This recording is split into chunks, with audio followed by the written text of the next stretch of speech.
বাংলাদেশে যে extra judicial killing এবং এই যে গুম করে নিয়ে মানুষকে চিরদিনের জন্য নিখোঁজ করে দেয়া, এই কাজের মাস্টার মাইন্ড মহাকাব্যিক নায়ক হচ্ছে জিয়াউল হাসান। আজকে তার বিরুদ্ধে আনুষ্ঠানিক অভিযোগ গঠনের শুনানি অনুষ্ঠিত হয়েছে।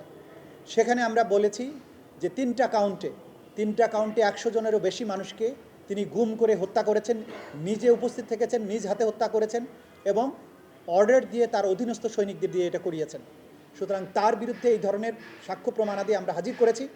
বিচার শুরুর জন্য আনুষ্ঠানিক অভিযোগ গঠনের শুনানি আমাদের পক্ষ থেকে যেটা করার কথা করা হয়েছে।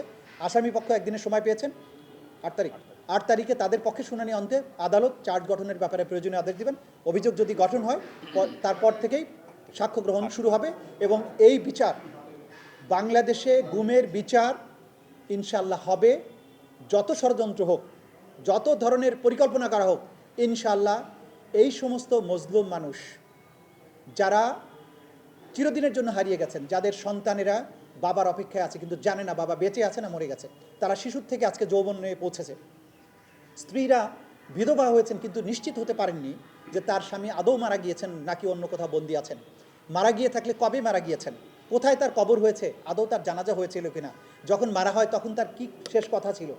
এই যে অ্যাগনি, এই যে মানুষের বেদনা, এই বেদনার চির অবসান বাংলাদেশ থেকে হতে হবে।